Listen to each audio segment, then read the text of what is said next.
ਕੇਂਦਰ ਨੇ Nangal dam Bhakra dam ਤੇ CISF ਦੇ 296 ਜਵਾਨ ਤੈਨਾਤ ਕਰਨ ਦਾ ਕੀਤਾ ਐਲਾਨ। ਜਗਦੀਸ਼ ਸਿੰਘ ਝਿੰਡਾ ਬਣੇ ਹਰਿਆਣਾ ਸਿੱਖ ਗੁਰਦੁਆਰਾ ਪ੍ਰਬੰਧਕ ਕਮੇਟੀ ਦੇ ਨਵੇਂ ਪ੍ਰਧਾਨ। ਆਮ ਆਦਮੀ ਪਾਰਟੀ ਦੇ ਵਿਧਾਇਕ ਰਮਨ ਅਰੋੜਾ ਦੀ ਵਿਜੀਲੈਂਸ ਵੱਲੋਂ ਗ੍ਰਿਫਤਾਰੀ।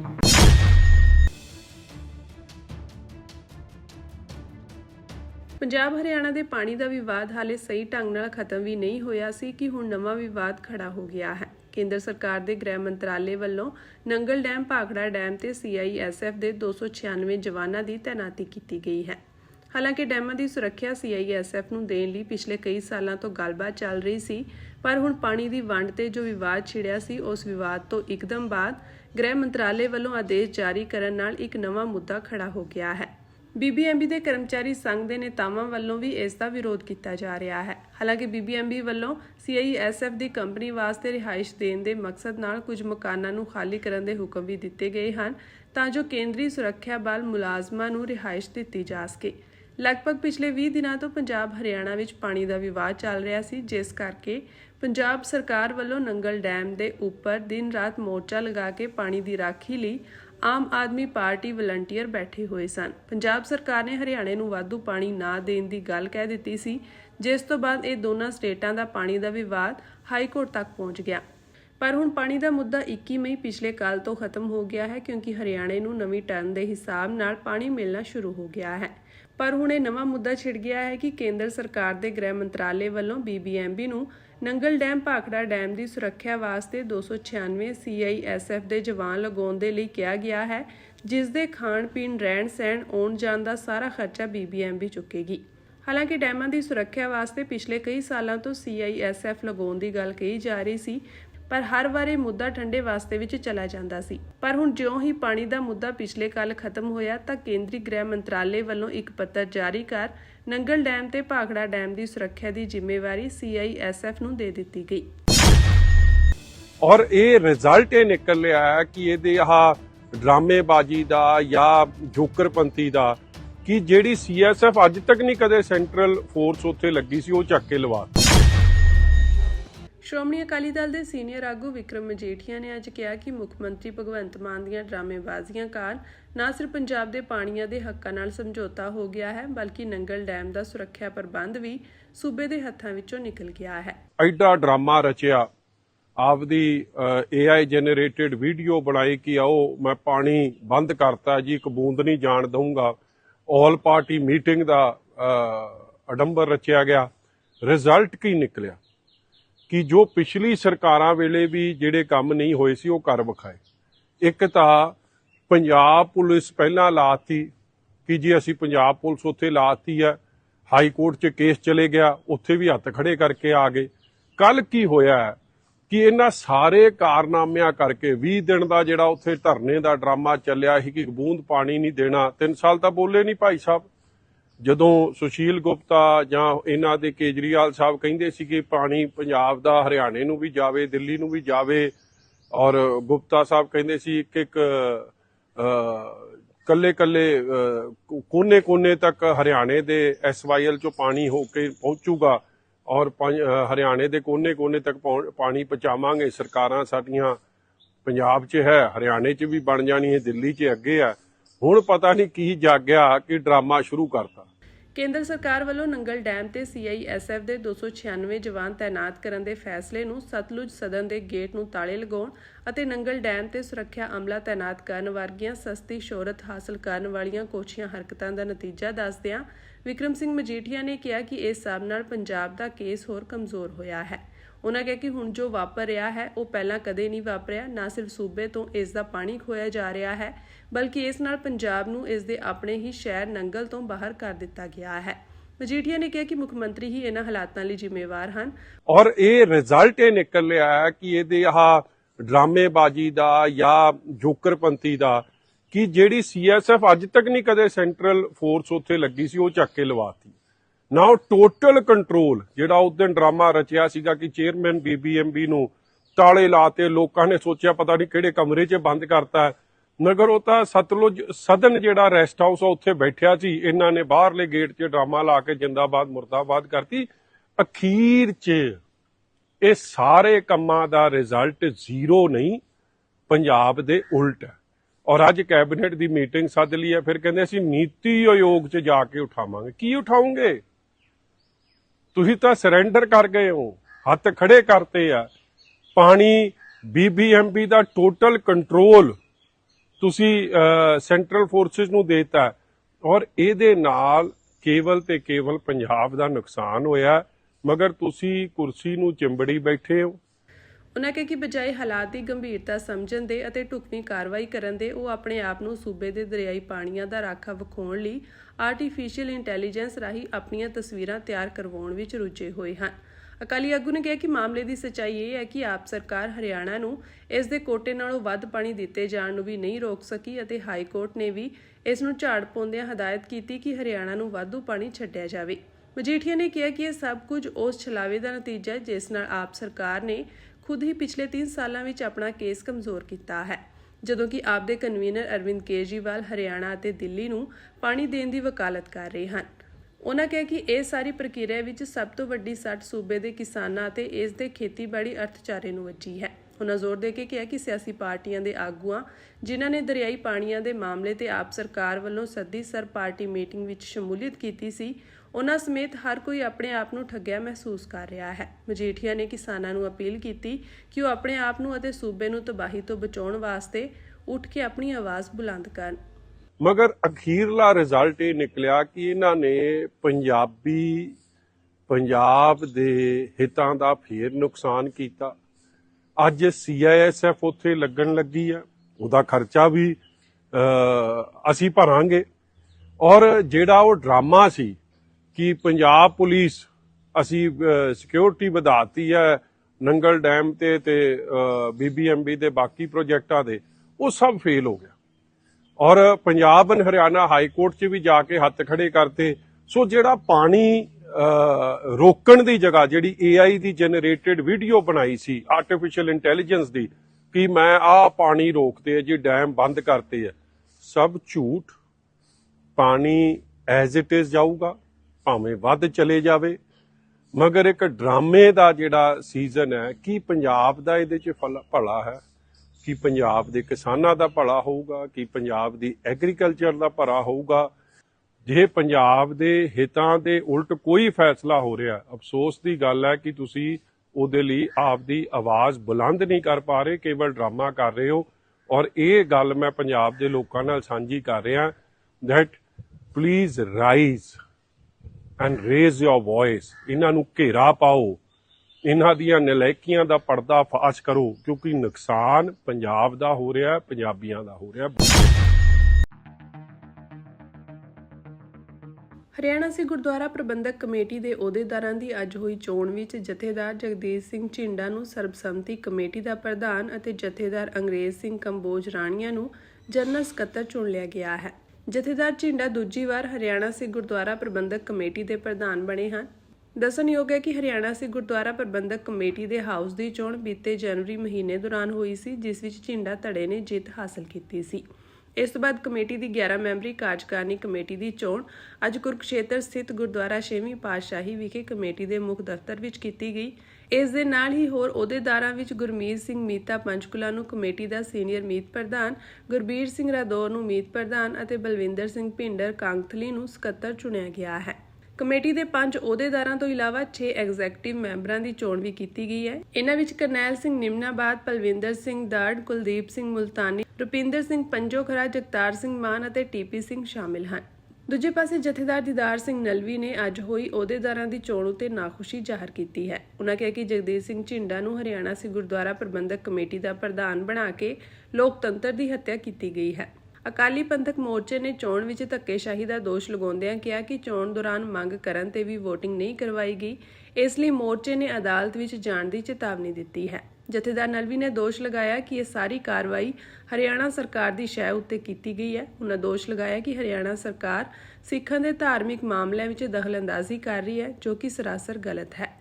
ਵਧਾਈ ਦੇਣਾ ਵਾ ਕਿ ਇਹ ਵੀ ਨਿਰਵਿਰੋਧ ਚੁਣੇ ਗਏ ਤੇ ਅੱਜ ਇਹਨਾਂ ਨੇ ਜਿਹੜਾ ਫੈਸਲਾ ਕੀਤਾ ਉਹ ਦੁਨੀਆ 'ਚ ਇੱਕ ਇਤਿਹਾਸ ਬਣ ਜਾਏਗਾ, ਲਿਖਿਆ ਜਾਏਗਾ। ਸਰਦਾਰ Joga Singh pro time chairman ਬਣੇ ਤੇ ਉਹਨਾਂ ਨੇ ਗੁਰੂ ਮਹਾਰਾਜ ਦੀ ਹਜ਼ੂਰੀ ਦੇ ਵਿੱਚ ਵਕਤ ਫੈਸਲਾ ਕਰਨਾ ਹੋਇਆ ਕੀਤਾ ਤੇ ਪਹਿਲੇ ਪ੍ਰਧਾਨ ਨੇ ਉਹਨਾਂ ਨਾਮ ਰੋਸ਼ਨ ਕੀਤਾ। ਇਹ ਇਤਿਹਾਸ ਲਿਖਿਆ ਜਾਏਗਾ, ਇਤਿਹਾਸ ਬਣੇਗਾ।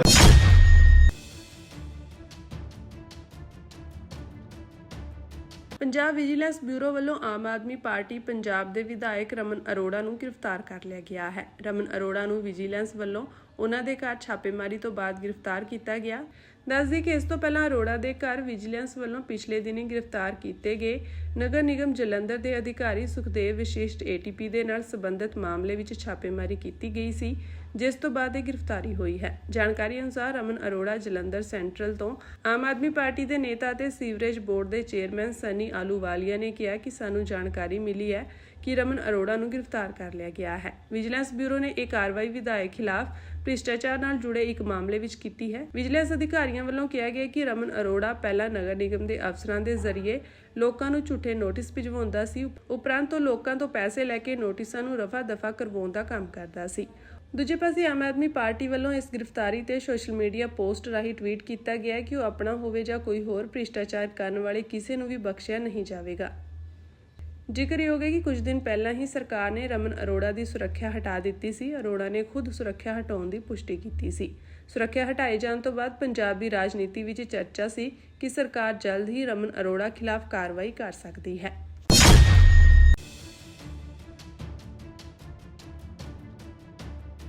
ਹਲਕਾ ਭਲਾਤ ਤੋਂ ਕਾਂਗਰਸੀ MLA ਸੁਖਪਾਲ ਸਿੰਘ ਖਹਿਰਾ ਨੇ ਅੱਜ ਪੰਜਾਬ ਵਿਜੀਲੈਂਸ ਬਿਊਰੋ ਵੱਲੋਂ ਆਮ ਆਦਮੀ ਪਾਰਟੀ ਦੇ MLA ਰਮਨ ਅਰੋੜਾ ਦੀ ਗ੍ਰਿਫਤਾਰੀ ਦੀ ਸਖਤ ਨਿਖੇਧੀ ਕੀਤੀ। ਇਸ ਨੂੰ ਸਪਸ਼ਟ ਝੂਠੀ ਨਾਟਕਬਾਜ਼ੀ ਅਤੇ ਭਗਵੰਤ ਮਾਨ ਦੀ ਅਗਵਾਈ ਵਾਲੀ ਆਪ ਸਰਕਾਰ ਵੱਲੋਂ ਲੁਧਿਆਣਾ ਪੱਛਮੀ ਉਪਚੋਣਾਂ ਤੋਂ ਪਹਿਲਾਂ ਜਨਤਾ ਨੂੰ ਗੁੰਮਰਾਹ ਕਰਨ ਦੀ ਸਿਆਸੀ ਚਾਲ ਕਰਾਰ ਦਿੱਤਾ ਹੈ। ਖਹਿਰਾ ਨੇ 2022 ਵਿੱਚ ਸੰਗਰੂਰ ਲੋਕ ਸਭਾ ਉਪਚੋਣਾਂ ਤੋਂ ਪਹਿਲਾਂ ਸਾਬਕਾ ਆਪ ਮੰਤਰੀ ਡਾਕਟਰ ਵਿਜੇ ਸਿੰਗਲਾ ਦੀ ਗ੍ਰਿਫਤਾਰੀ ਨਾਲ ਸਮਾਨਤਾ ਜੋੜਦਿਆਂ ਇਸ਼ਾਰਾ ਕੀਤਾ ਕਿ ਗੰਭੀਰ ਭ੍ਰਿਸ਼ਟਾਚਾਰ ਦੇ ਦੋਸ਼ਾਂ ਦੇ ਬਾਵਜੂਦ ਸਿੰਗਲਾ ਵਿਰੁੱਧ ਕੋਈ ਚਾਰਜਸ਼ੀਟ ਦਾਖਲ ਨਹੀਂ ਕੀਤੀ ਗਈ। ਡਾਕਟਰ ਵਿਜੇ ਸਿੰਗਲਾ ਅਜੇ ਵੀ ਆਪ ਸੁਪਰੀਮੋ ਅਰਵਿੰਦ ਕੇਜਰੀਵਾਲ ਅਤੇ ਪਾਰਟੀ ਦੀ ਪੂਰੀ ਸਰਪ੍ਰਸਤੀ ਹਾਸਲ ਕਰ ਰਿਹਾ ਹੈ, ਜੋ ਸਾਬਿਤ ਕਰਦਾ ਕਿ ਅਜਿਹੀਆਂ ਗ੍ਰਿਫਤਾਰੀਆਂ ਜਵਾਬਦੇਹੀ ਦਾ ਝੂਠਾ ਕਥਾਨਕ ਬਣਾਉਣ ਦੀਆਂ ਸਿਰਫ ਚਾਲਾਂ ਹਨ। ਕਾਂਗਰਸੀ MLA ਨੇ ਆਪ ਸਰਕਾਰ ਦੀ ਆਪਣੇ ਨੇਤਾਵਾਂ ਵਿਰੁੱਧ ਚੋਣਵੀ ਨਿਸ਼ਕਿਰਿਆਸ਼ੀਲਤਾ ਤੇ ਸਵਾਲ ਉਠਾਉਂਦਿਆਂ ਮੰਤਰੀ ਲਾਲ ਚੰਦ ਕਟਾਰੂ ਚੱਕ ਅਤੇ MLA ਸਰਬਜੀਤ ਕੌਰ ਮਾਨੂਕੇ ਦੇ ਮਾਮਲਿਆਂ ਦਾ ਜ਼ਿਕਰ ਕੀਤਾ। ਮੰਤਰੀ ਕਟਾਰੂ ਚੱਕ ਵਿਰੁੱਧ ਇੱਕ ਨੌਜਵਾਨ ਮੁੰਡੇ ਦੇ ਸ਼ੋਸ਼ਣ ਦੇ ਵੀਡੀਓ ਸਬੂਤ ਹੋਣ ਦੇ ਬਾਵਜੂਦ ਵੀ ਕੋਈ ਕਾਰਵਾਈ ਨਹੀਂ ਕੀਤੀ ਗਈ ਅਤੇ ਉਹ ਬਿਨਾਂ ਕਿਸੇ ਸਜ਼ਾ ਦੇ ਅਹੁਦੇ ਤੇ ਬਣਿਆ ਹੋਇਆ ਹੈ। ਇਸੇ ਤਰ੍ਹਾਂ MLA ਸਰਬਜੀਤ ਕੌਰ ਮਾਨੂਕੇ, ਜਿਸ ਨੂੰ ਜਗਰਾਓਂ ਵਿੱਚ ਇੱਕ NRI ਦੇ ਮਹਿੰਗੇ ਘਰ ਤੇ ਗੈਰ ਕਾਨੂੰਨੀ ਕਬਜ਼ੇ ਦਾ ਦੋਸ਼ੀ ਪਾਇਆ ਗਿਆ, ਉਸ ਨੂੰ ਕੋਈ ਸਜ਼ਾ ਨਹੀਂ ਮਿਲੀ। ਇਹ ਆਮ ਆਦਮੀ ਪਾਰਟੀ ਦੇ ਦੋਹਰੇ ਮਾਪਦੰਡਾਂ ਅਤੇ ਪਾਰਟੀ ਵਿੱਚ ਭ੍ਰਿਸ਼ਟ ਅਤੇ ਅਪਰਾਧੀ ਤੱਤਾਂ ਦੀ ਸੁਰੱਖਿਆ ਨੂੰ ਬੇਨਕਾਬ ਕਰਦਾ ਹੈ। ਖਹਿਰਾ ਨੇ ਜ਼ੋਰ ਦੇ ਕੇ ਕਿਹਾ ਕਿ ਜੇ ਆਪ ਦੇ MLAs ਦੀਆਂ ਗਤੀਵਿਧੀਆਂ ਦੀ ਸੱਚੀ ਅਤੇ ਨਿਰਪੱਖ ਜਾਂਚ ਕੀਤੀ ਜਾਵੇ, ਉਹਨਾਂ ਵਿੱਚੋਂ ਜ਼ਿਆਦਾਤਰ ਨੂੰ ਗ੍ਰਿਫਤਾਰ ਕਰਨਾ ਪਵੇਗਾ, ਕਿਉਂਕਿ ਉਹ ਭ੍ਰਿਸ਼ਟਾਚਾਰ ਵਿੱਚ ਗਰਦਨ ਤੱਕ ਡੁੱਬੇ ਹੋਏ ਹਨ। ਉਹਨਾਂ ਨੇ ਭਗਵੰਤ ਮਾਨ ਸਰਕਾਰ ਤੇ ਆਪਣੇ ਨੇਤਾਵਾਂ ਨੂੰ ਬਚਾਉਣ ਅਤੇ ਚੋਣ ਜਿੱਤਣ ਲਈ ਭ੍ਰਿਸ਼ਟਾਚਾਰ ਵਿਰੋਧੀ ਉਪਾਵਾਂ ਦਾ ਢੋਂਗ ਕਰਨ ਦਾ ਦੋਸ਼ ਲਗਾਇਆ। ਸੁਖਪਾਲ ਸਿੰਘ ਖਹਿਰਾ ਨੇ ਕਿਹਾ ਕਿ ਰਮਨ ਅਰੋੜਾ ਦੀ ਗ੍ਰਿਫਤਾਰੀ ਸੰਗਰੂਰ ਉਪਚੋਣਾਂ ਤੋਂ ਪਹਿਲਾਂ ਵਾਪਰੇ ਉਸੇ ਨਾਟਕ ਦੀ ਦੁਹਰਾਈ ਹੈ। ਆਪ ਸਰਕਾਰ ਆਪਣੀਆਂ ਨਾਕਾਮੀਆਂ ਅਤੇ ਪਾਰਟੀ ਵਿੱਚ ਵਿਆਪਕ ਭ੍ਰਿਸ਼ਟਾਚਾਰ ਤੋਂ ਧਿਆਨ ਹਟਾਉਣ ਲਈ ਬੇਤਾਬ ਹੈ। ਉਹਨਾਂ ਕਿਹਾ ਕਿ ਪੰਜਾਬੀ ਇਹਨਾਂ ਚਾਲਾਂ ਤੋਂ ਬੇਵਕੂਫ ਨਹੀਂ ਬਣਨਗੇ। ਉਹਨਾਂ ਜਨਤਾ ਨੂੰ ਸਿਆਸੀ ਨਾਟਕ ਨੂੰ ਸਮਝਣ ਅਤੇ ਆਪ ਨੂੰ ਆਮ ਆਦਮੀ ਪਾਰਟੀ ਦੇ ਵਿਸ਼ਵਾਸ ਨਾਲ ਵਿਸ਼ਵਾਸਘਾਤ ਕਰਨ ਲਈ ਜਵਾਬਦੇਹ ਠਹਿਰਾਉਣ ਦੀ ਅਪੀਲ ਕੀਤੀ। ਖਹਿਰਾ ਨੇ ਆਪ ਦੇ ਪਖੰਡ ਨੂੰ ਬੇਨਕਾਬ ਕਰਨ ਦੀ ਆਪਣੀ ਵਚਨਬੱਧਤਾ ਨੂੰ ਦੁਹਰਾਇਆ ਅਤੇ ਜਨਤਕ ਹਿੱਤ ਦੇ ਮੁੱਦੇ ਉਠਾਉਣ ਦਾ ਵਾਅਦਾ ਕੀਤਾ। ਉਹਨਾਂ ਨੇ ਪੰਜਾਬ ਦੇ ਲੋਕਾਂ ਲਈ ਨਿਆਂ ਨੂੰ ਯਕੀਨੀ ਬਣਾਉਣ ਲਈ ਆਪ ਵਿਧਾਇਕਾਂ ਦੀਆਂ ਕਥਿਤ ਭ੍ਰਿਸ਼ਟ ਗਤੀਵਿਧੀਆਂ ਦੀ ਸੁਤੰਤਰ ਏਜੰਸੀ ਵੱਲੋਂ ਪਾਰਦਰਸ਼ੀ ਜਾਂਚ ਦੀ ਮੰਗ ਵੀ ਕੀਤੀ। ਕਿਸਾਨ ਗੜੇਮਾਰੀ ਦਾ ਮੁਆਵਜ਼ਾ ਲੈਣ ਤੇ ਹੋਰਨਾਂ ਮੰਗਾਂ ਨੂੰ ਲੈ ਕੇ ਜਿਹੜਾ ਪ੍ਰਦਰਸ਼ਨ ਕਰਨਾ ਚਾਹੁੰਦੇ ਸੀ, ਉਹਦੇ ਤੇ ਭਗਵੰਤ ਮਾਨ ਦੀ ਸਰਕਾਰ ਨੇ ਪੁਲਿਸ ਜ਼ਬਰ ਕਰਕੇ ਜੋ ਗ੍ਰਿਫਤਾਰੀਆਂ ਕੀਤੀ, ਉਹਦੀਆਂ ਨਿੰਦਾ ਕਰਦੇ ਆ।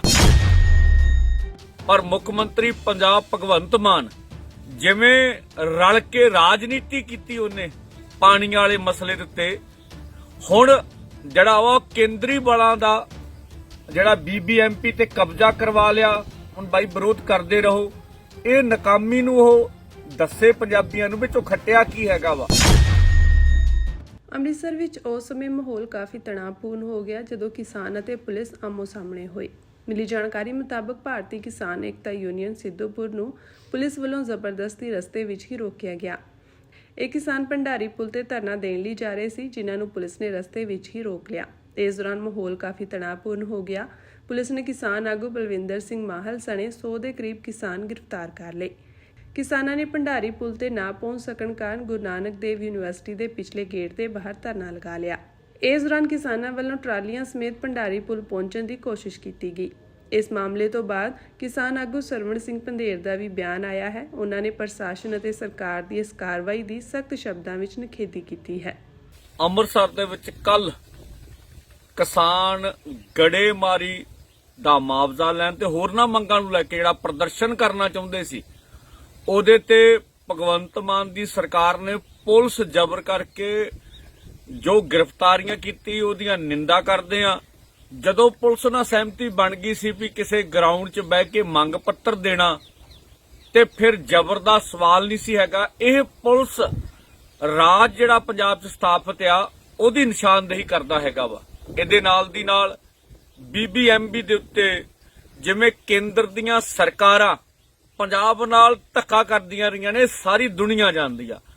ਪਰ ਮੁੱਖ ਮੰਤਰੀ ਪੰਜਾਬ ਭਗਵੰਤ ਮਾਨ ਜਿਵੇਂ ਰਲ ਕੇ ਰਾਜਨੀਤੀ ਕੀਤੀ ਉਹਨੇ ਪਾਣੀ ਵਾਲੇ ਮਸਲੇ ਦੇ ਉੱਤੇ, ਹੁਣ ਜਿਹੜਾ ਉਹ ਕੇਂਦਰੀ ਬਲਾਂ ਦਾ ਜਿਹੜਾ BBMP ਤੇ ਕਬਜ਼ਾ ਕਰਵਾ ਲਿਆ। ਹੁਣ ਬਾਈ ਵਿਰੋਧ ਕਰਦੇ ਰਹੋ, ਇਹ ਨਾਕਾਮੀ ਨੂੰ ਉਹ ਦੱਸੇ ਪੰਜਾਬੀਆਂ ਨੂੰ ਵਿੱਚੋਂ ਖੱਟਿਆ ਕੀ ਹੈਗਾ ਵਾ।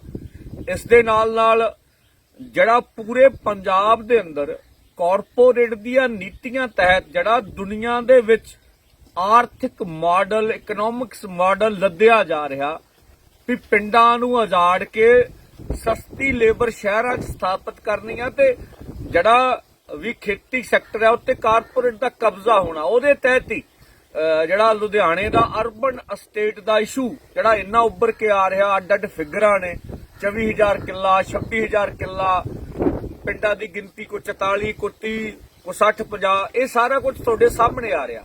ਇਹ ਵੀ ਕੇਂਦਰ ਨਾਲ ਰਲ ਕੇ ਖੇਤੀ ਸੈਕਟਰ ਨੂੰ ਬਰਬਾਦ ਕਰਨ ਲਈ ਭਗਵੰਤ ਮਾਨ ਕਰਨ ਜਾ ਰਿਹਾ। ਔਰ ਇਹਦੋਂ ਪਹਿਲੋਂ ਭਾਰਤਮਾਲਾ ਯੋਜਨਾ ਤਹਿਤ ਜਿਵੇਂ ਕਿਸਾਨਾਂ ਨੂੰ ਮੁਆਵਜ਼ਾ ਦਿੱਤੇ ਬਗੈਰ ਅਖੌਤੀ ਵਿਕਾਸ ਦੇ ਨਾਂ ਤੇ ਔਰ ਮੀਡੀਆ ਦੇ ਵਿੱਚ ਸਾਨੂੰ ਵਿਲਨ ਦੱਸਣਾ ਵੀ ਇਹ ਵਿਕਾਸ ਦੇ ਵਿਰੋਧੀ ਨੇ, ਇਹ ਵਿਕਾਸ ਦਾ ਫਾਇਦਾ ਕਿਹਨਾਂ ਨੂੰ ਦੇਣਾ ਚਾਹੁੰਦੇ ਹੋ, ਇਹ ਵੀ ਥੋੜਾ ਜਿਹਾ ਦੇਖ ਲਓ। ਇਹ ਵੀ ਧੱਕਾ ਹੋ ਰਿਹਾ ਤੇ ਇਹਦਾ ਪੰਜਾਬੀਆਂ ਨੂੰ ਵਿਰੋਧ ਕਰਨਾ ਚਾਹੀਦਾ ਵਾ। ਤਖਤ ਸ੍ਰੀ ਹਰਿਮੰਦਰ ਜੀ ਪਟਨਾ ਸਾਹਿਬ ਦੇ ਗ੍ਰੰਥੀ ਸਿੰਘਾਂ ਵੱਲੋਂ ਮਿਤੀ 21/5/2025 ਨੂੰ ਜੋ ਫੈਸਲਾ ਕੀਤਾ ਗਿਆ ਹੈ ਉਹ ਪੰਥਕ ਏਕਤਾ ਨੂੰ ਢਾਹ ਲਗਾਉਣ ਵਾਲਾ ਹੈ ਅਤੇ ਸਿੱਖ ਕੌਮ ਦਾ ਅਕਸ਼ ਖਰਾਬ ਕਰਨ ਵਾਲਾ ਹੈ। ਸ੍ਰੀ ਅਕਾਲ ਤਖਤ ਸਾਹਿਬ ਤੋਂ ਹੋਏ ਫੈਸਲਿਆਂ ਨੂੰ ਸਮੁੱਚੀ ਨਾਨਕ ਨਾਮ ਲੇਵਾ ਸੰਗਤ ਸਵੀਕਾਰ ਕਰਦੀ ਹੈ। ਤਖਤ ਸ੍ਰੀ ਪਟਨਾ ਸਾਹਿਬ ਵੱਲੋਂ ਲੰਘੇ ਦਿਨ ਬੁੱਧਵਾਰ ਦਿੱਤੇ ਗਏ ਇੱਕ ਫੈਸਲੇ ਨੂੰ ਲੈ ਕੇ ਸ੍ਰੀ ਅਕਾਲ ਤਖਤ ਸਾਹਿਬ ਵਿਖੇ ਮੁੜ 5 ਪਿਆਰੇ ਸਿੰਘ ਸਾਹਿਬਾਨਾਂ ਦੀ ਇਕੱਤਰਤਾ ਹੋਈ, ਜਿਸ ਵਿੱਚ ਤਖਤ ਸ੍ਰੀ ਪਟਨਾ ਸਾਹਿਬ ਦੇ ਫੈਸਲੇ ਨੂੰ ਸਿੱਖ ਕੌਮ ਅਤੇ ਸਿੱਖ ਸਿਧਾਂਤਾਂ ਦੇ ਉਲਟ ਕਰਾਰ ਦਿੱਤਾ ਹੈ। ਦੱਸ ਦਈਏ ਕਿ ਬੀਤੇ ਦਿਨ ਤਖਤ ਸ੍ਰੀ ਪਟਨਾ ਸਾਹਿਬ ਦੇ 5 ਪਿਆਰੇ ਸਿੰਘ ਸਾਹਿਬਾਨ ਵੱਲੋਂ ਜਥੇਦਾਰ ਗਿਆਨੀ ਕੁਲਦੀਪ ਸਿੰਘ ਅੜਗਾਜ ਅਤੇ ਤਖਤ ਸ੍ਰੀ ਦਮਦਮਾ ਸਾਹਿਬ ਦੇ ਜਥੇਦਾਰ ਬਾਬਾ ਟੇਕ ਸਿੰਘ ਧਨੋਲਾ ਨੂੰ ਹੁਕਮਨਾਮਾ ਜਾਰੀ ਕਰਦੇ ਹੋਏ ਤਲਬ ਕਰਨ ਦਾ ਫੈਸਲਾ ਲਿਆ ਗਿਆ ਸੀ। ਇਸ ਹੁਕਮਨਾਮੇ ਨੂੰ ਲੈ ਕੇ ਅੱਜ ਮੁੜ ਸ੍ਰੀ ਅਕਾਲ ਤਖਤ ਸਾਹਿਬ, ਤਖਤ ਸ੍ਰੀ ਦਮਦਮਾ ਸਾਹਿਬ ਅਤੇ ਤਖਤ ਸ੍ਰੀ ਕੇਸਗੜ੍ਹ ਸਾਹਿਬ ਦੇ 5 ਪਿਆਰੇ ਸਿੰਘ ਸਾਹਿਬਾਨ ਨੇ ਇਕੱਤਰਤਾ ਕੀਤੀ ਅਤੇ ਇਕਜੁੱਟਤਾ ਨਾਲ ਫੈਸਲਾ ਲੈਂਦੇ ਹੋਏ ਕਿਹਾ ਕਿ ਤਖਤ ਸ੍ਰੀ ਹਰਿਮੰਦਰ ਸਾਹਿਬ ਜੀ ਪਟਨਾ ਸਾਹਿਬ ਦੇ 5 ਪਿਆਰਿਆਂ ਵੱਲੋਂ ਪਾਏ ਮਤੇ ਖਿਲਾਫ ਸਖਤ ਵਿਰੋਧ ਦਰਜ ਕਰਵਾਇਆ ਤੇ ਇਸ ਨੂੰ ਸਿੱਖ ਕੌਮ ਦੇ ਅਕਸ ਨੂੰ ਢਾਹ ਲਾਉਣ ਦਾ ਯਤਨ ਕਰਾਰ ਦਿੱਤਾ ਹੈ। ਇਕੱਤਰਤਾ ਵਿੱਚ 5 ਪਿਆਰੇ ਸਾਹਿਬਾਨ ਭਾਈ ਸੁਖਦੇਵ ਸਿੰਘ, ਭਾਈ ਕੁਲਵੰਤ ਸਿੰਘ, ਭਾਈ ਸੰਦੀਪ ਸਿੰਘ, ਭਾਈ ਸੁਖਜਿੰਦਰ ਸਿੰਘ ਤੇ ਭਾਈ ਰਛਪਾਲ ਸਿੰਘ ਸ਼ਾਮਿਲ ਸਨ, ਜਿਨ੍ਹਾਂ ਨੇ ਗੁਰਮਤਾ ਪਾਸ ਕਰਦਿਆਂ ਕਿਹਾ ਕਿ ਜਦੋਂ ਤੋਂ ਸ੍ਰੀ ਅਕਾਲ ਤਖਤ ਸਾਹਿਬ ਦੀ ਸਥਾਪਨਾ ਹੋਈ ਹੈ ਇਹ ਸਿੱਖ ਜਗਤ ਵਿੱਚ ਸਰਵਉੱਚ ਹੈ ਅਤੇ ਸਮੁੱਚਾ ਸਿੱਖ ਜਗਤ ਆਪਣੇ ਮਸਲੇ ਸ੍ਰੀ ਅਕਾਲ ਤਖਤ ਸਾਹਿਬ ਵਿਖੇ ਲੈ ਕੇ ਆਉਂਦਾ ਹੈ। ਸ੍ਰੀ ਅਕਾਲ ਤਖਤ ਸਾਹਿਬ ਤੋਂ ਹੋਏ ਫੈਸਲਿਆਂ ਨੂੰ ਸਮੁੱਚੀ ਨਾਨਕ ਨਾਮ ਲੇਵਾ ਸੰਗਤ ਸਵੀਕਾਰ ਕਰਦੀ ਹੈ। ਇਹ ਜੋ ਹੁਕਮਨਾਮਾ ਜਾਰੀ ਕੀਤਾ ਗਿਆ ਹੈ ਇਹ ਇੱਕ ਸਿੱਖ ਪੰਥ ਨੂੰ ਦੋਫਾੜ ਕਰਨ ਦੀ ਸਾਜ਼ਿਸ਼ ਰਚੀ ਗਈ ਹੈ। ਇਸ ਦੇ ਨਾਲ ਹੀ 5 ਪਿਆਰੇ ਸਿੰਘ ਸਾਹਿਬਾਨ ਨੇ ਇਸ ਫੈਸਲੇ ਨੂੰ ਗੈਰ ਸਿਧਾਂਤਕ ਅਤੇ ਗੈਰ ਵਾਜਿਬ ਕਰਾਰ ਦਿੱਤਾ ਹੈ। ਮੇਰੀ ਪੀਰੀ ਦੇ ਮਾਲਕ ਸ੍ਰੀ ਗੁਰੂ ਹਰਗੋਬਿੰਦ ਸਾਹਿਬ ਜੀ ਮਹਾਰਾਜ ਜੀ ਦੇ ਜਦੋਂ ਤੋਂ ਸ੍ਰੀ ਅਕਾਲ ਤਖਤ ਸਾਹਿਬ ਜੀ ਦੀ ਸਥਾਪਨਾ ਕੀਤੀ ਹੈ, ਇੱਕ ਸਿੱਖ ਜਗਤ ਵਿੱਚ ਸਰਬ ਉੱਚ ਹੈ ਅਤੇ ਸਮੁੱਚਾ ਸਿੱਖ ਜਗਤ ਆਪਣੇ ਮਸਲੇ ਸ੍ਰੀ ਅਕਾਲ ਤਖਤ ਸਾਹਿਬ ਜੀ ਵਿਖੇ ਲੈ ਕੇ ਆਉਂਦਾ ਹੈ। ਸ੍ਰੀ ਅਕਾਲ ਤਖਤ ਸਾਹਿਬ ਤੋਂ ਹੋਏ ਫੈਸਲਿਆਂ ਨੂੰ ਸਮੁੱਚੀ ਨਾਨਕ ਨਾਮ ਲੇਵਾ ਸੰਗਤ ਸਵੀਕਾਰ ਕਰਦੀ ਹੈ।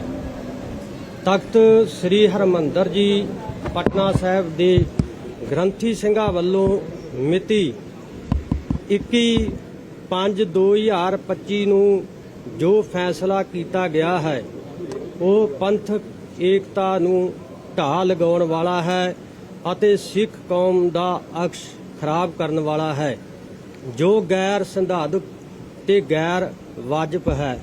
ਵਾਹਿਗੁਰੂ ਜੀ ਕਾ ਖਾਲਸਾ, ਵਾਹਿਗੁਰੂ ਜੀ ਕੀ ਫਤਿਹ। ਬੰਦੀ ਸਿੰਘ ਭਾਈ ਬਲਵੰਤ ਸਿੰਘ ਰਾਜੋਆਣਾ ਦੀ ਚਿੱਠੀ ਤੋਂ ਬਾਅਦ ਮਰਹੂਮ ਸਾਬਕਾ ਪ੍ਰਧਾਨ ਮੰਤਰੀ ਡਾਕਟਰ ਮਨਮੋਹਨ ਸਿੰਘ ਦੀ ਤਸਵੀਰ ਕੇਂਦਰੀ ਸਿੱਖ ਅਜਾਇਬ ਘਰ ਵਿੱਚ ਲਗਾਉਣ ਦਾ ਮਾਮਲਾ ਭਖ ਗਿਆ ਹੈ।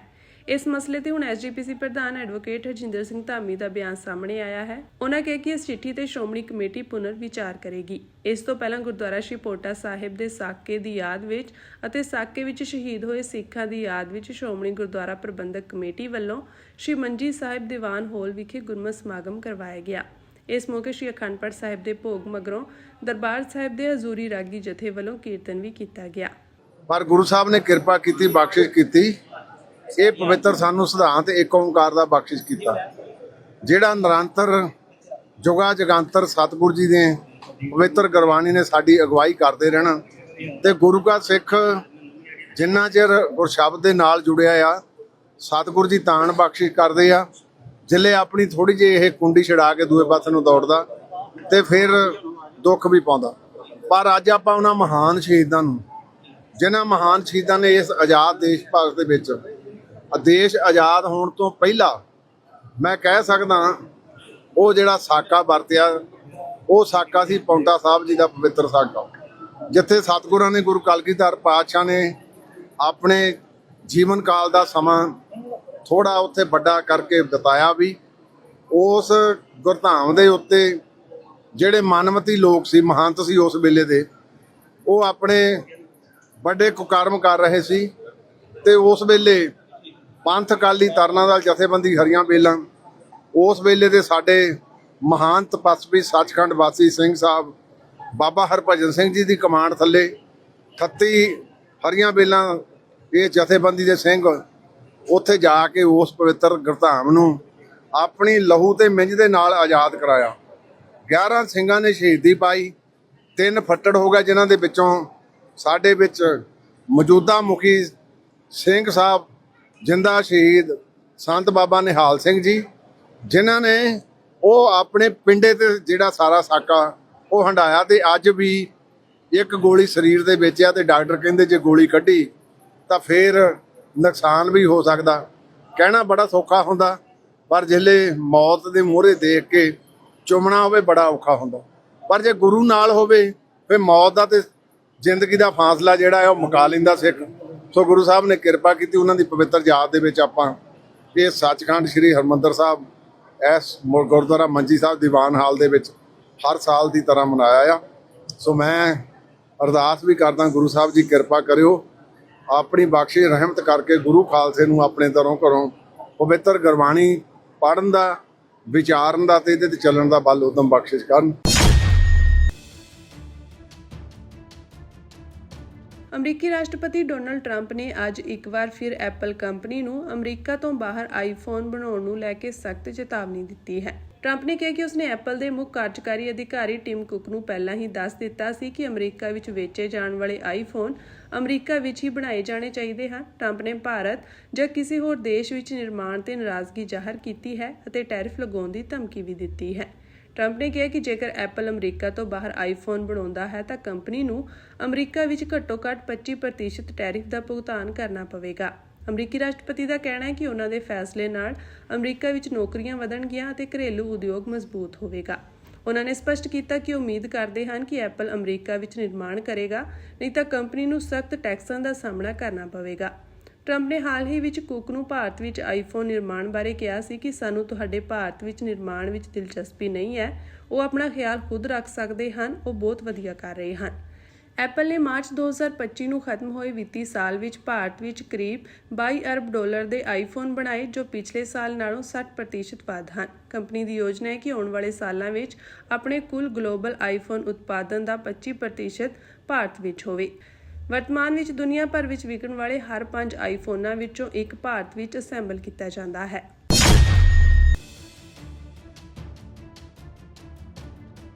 ਅਮਰੀਕਾ ਦੇ ਰਾਸ਼ਟਰਪਤੀ ਡੋਨਾਲਡ ਟਰੰਪ ਪ੍ਰਸ਼ਾਸਨ ਨੇ ਹਾਰਵਰਡ ਯੂਨੀਵਰਸਿਟੀ ਵਿੱਚ ਹੋਰ ਦੇਸ਼ਾਂ ਤੋਂ ਆਉਣ ਵਾਲੇ ਵਿਦਿਆਰਥੀਆਂ ਦੇ ਦਾਖਲੇ ਤੇ ਰੋਕ ਲਗਾ ਦਿੱਤੀ ਹੈ।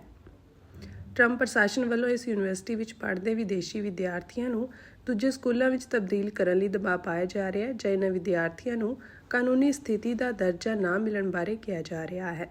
ਇਸ ਤੋਂ ਇਲਾਵਾ ਹੋਰ ਕਾਲਜਾਂ ਵਿੱਚ ਵੀ ਅਜਿਹਾ ਕਰਨ ਦੀ ਚੇਤਾਵਨੀ ਦਿੱਤੀ ਜਾ ਰਹੀ ਹੈ। ਜਾਣਕਾਰੀ ਅਨੁਸਾਰ ਅਮਰੀਕੀ ਰਾਸ਼ਟਰਪਤੀ ਡੋਨਾਲਡ ਟਰੰਪ ਨੇ ਹਾਰਵਰਡ ਯੂਨੀਵਰਸਿਟੀ ਦੇ ਸਟੂਡੈਂਟ ਐਕਸਚੇਂਜ ਵਿਜ਼ਟਰ ਪ੍ਰੋਗਰਾਮ ਦੀ ਮਾਨਤਾ ਰੱਦ ਕਰ ਦਿੱਤੀ ਹੈ, ਜਿਸ ਤਹਿਤ ਯੂਨੀਵਰਸਿਟੀ ਹੁਣ 2025-26 ਸਿੱਖਿਆ ਸੈਸ਼ਨ ਤੋਂ ਅੰਤਰਰਾਸ਼ਟਰੀ ਵਿਦਿਆਰਥੀਆਂ ਦੇ ਦਾਖਲੇ ਨਹੀਂ ਕਰ ਸਕਦੀ। ਅਮਰੀਕੀ ਪ੍ਰਸ਼ਾਸਨ ਨੇ ਨਾਲ ਹੀ ਚੇਤਾਵਨੀ ਦਿੱਤੀ ਹੈ ਕਿ ਨਿਊਯਾਰਕ ਦੀ ਕੋਲੰਬੀਆ ਯੂਨੀਵਰਸਿਟੀ ਖਿਲਾਫ ਵੀ ਅਜਿਹੀ ਕਾਰਵਾਈ ਹੋ ਸਕਦੀ ਹੈ। ਹੋਮਲੈਂਡ ਸਿਕਿਉਰਿਟੀ ਸਕੱਤਰ ਕ੍ਰਿਸਟੀ ਨੋਏਮ ਨੇ ਯੂਨੀਵਰਸਿਟੀ ਨੂੰ 2025-26 ਲਈ ਹਾਰਵਰਡ ਯੂਨੀਵਰਸਿਟੀ ਦੇ ਵਿਦਿਆਰਥੀ ਅਤੇ ਐਕਸਚੇਂਜ ਵਿਜ਼ਟਰ ਪ੍ਰੋਗਰਾਮ ਨੂੰ ਖਤਮ ਕਰਨ ਲਈ ਕਿਹਾ ਹੈ। ਨੋਏਮ ਨੇ ਯੂਨੀਵਰਸਿਟੀ ਤੇ ਹਿੰਸਾ ਤੇ ਜ਼ੋਰ ਦੇਣ ਅਤੇ ਚੀਨੀ ਕਮਿਊਨਿਸਟ ਪਾਰਟੀ ਨਾਲ ਤਾਲਮੇਲ ਕਰਨ ਦਾ ਦੋਸ਼ ਲਗਾਇਆ ਹੈ। ਦੂਜੇ ਪਾਸੇ ਹਾਰਵਰਡ ਯੂਨੀਵਰਸਿਟੀ ਨੇ ਕਿਹਾ ਕਿ ਟਰੰਪ ਪ੍ਰਸ਼ਾਸਨ ਦਾ ਇਹ ਕਦਮ ਹਜ਼ਾਰਾਂ ਵਿਦਿਆਰਥੀਆਂ ਨੂੰ ਪ੍ਰਭਾਵਿਤ ਕਰ ਰਿਹਾ ਹੈ, ਜੋ ਗਲਤ ਹੈ ਅਤੇ ਇਹ ਬਦਲੇ ਦੀ ਭਾਵਨਾ ਨਾਲ ਲਿਆ ਗਿਆ ਫੈਸਲਾ ਹੈ। ਇਸ ਤੋਂ ਪਹਿਲਾਂ ਟਰੰਪ ਪ੍ਰਸ਼ਾਸਨ ਨੇ ਹਾਰਵਰਡ ਯੂਨੀਵਰਸਿਟੀ ਤੋਂ ਵਿਦੇਸ਼ੀ ਵਿਦਿਆਰਥੀਆਂ ਦੇ ਅੰਕੜੇ ਮੰਗੇ ਸਨ, ਪਰ ਯੂਨੀਵਰਸਿਟੀ ਨੇ ਇਹ ਅੰਕੜੇ ਦੇਣ ਤੋਂ ਇਨਕਾਰ ਕਰ ਦਿੱਤਾ ਸੀ, ਜਿਸ ਤੋਂ ਬਾਅਦ ਇਹ ਕਾਰਵਾਈ ਕੀਤੀ ਗਈ ਹੈ।